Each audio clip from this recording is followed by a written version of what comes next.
Assalamualaikum warahmatullahi wabarakatuh. Biografi singkat Imam Malik rahimahullah 1.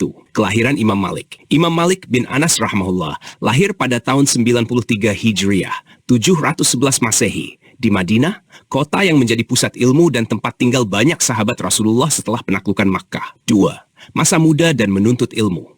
Sejak kecil, Imam Malik tumbuh di lingkungan yang penuh dengan ulama dan ahli hadis. Beliau belajar kepada lebih dari 900 guru, termasuk dari Nafi Maula Ibnu Umar dan Ibnu Syihab Az-Zuhri, dua perawi hadis terkemuka. Madinah, sebagai kota tempat Rasulullah dan banyak sahabat tinggal, memiliki keistimewaan dalam ilmu. Imam Malik menjadikan amal ahlul Madinah, praktik penduduk Madinah, sebagai salah satu dasar dalam ijtihadnya. 3. Karier dan keilmuan. Imam Malik tidak pernah meninggalkan Madinah sepanjang hidupnya, kecuali saat dipaksa khalifah untuk datang ke Baghdad.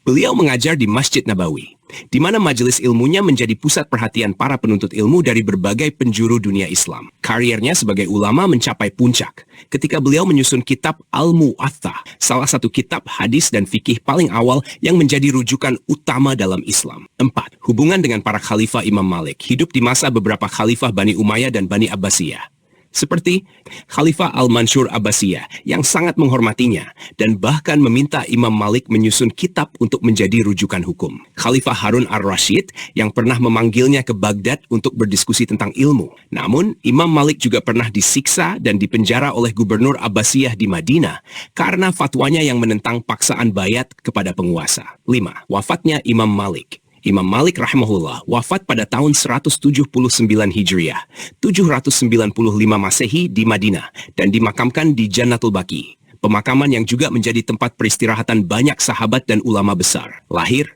Madinah 93 Hijriah, besar dan berkarir Madinah. Wafat Madinah 179 Hijriah. Mengapa anjing tidak dianggap najis dalam mazhab Maliki? Imam Malik tidak mengharamkan anjing secara mutlak karena beliau berpegang pada prinsip bahwa segala sesuatu itu suci kecuali ada dalil yang jelas mengharamkannya atau menyatakannya najis. Dalam hal ini, beliau tidak menemukan dalil yang tegas menunjukkan bahwa anjing itu najis secara zat aineh. Berbeda dengan mazhab Syafi'i dan Hanbali yang menganggapnya najis. Dalil dan pendapat Imam Malik.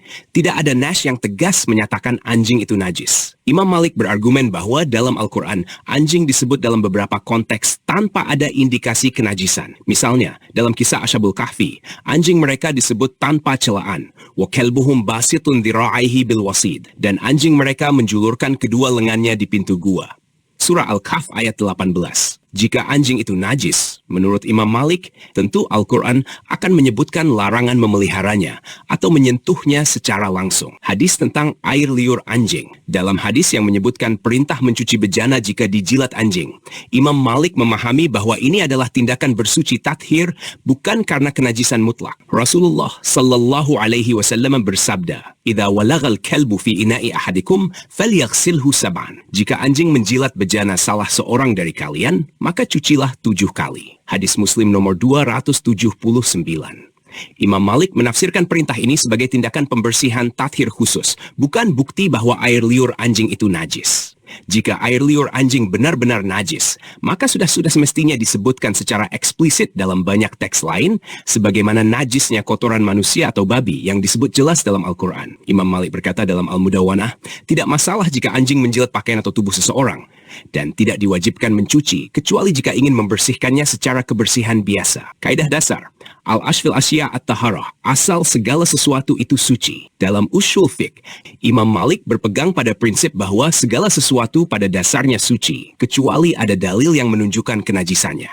Karena tidak ada dalil eksplisit tentang kenajisan anjing, maka beliau tetap menganggapnya suci. Praktik masyarakat Madinah, Imam Malik sering menjadikan praktik penduduk Madinah sebagai hujah dalam berfatwa. Dalam realitas di Madinah, anjing banyak digunakan untuk berburu dan menjaga ternak. Tetapi para ulama di sana tidak secara khusus menganggap anjing najis atau melarang interaksi dengannya. Anjing digunakan untuk berburu dan menjaga, tanpa ada pembatas najis. Allah berfirman, "Fakulu mimma amsakna alaikum." Makanlah dari apa yang ditangkap untukmu oleh anjing buruanmu. Surah Al-Maidah ayat 4.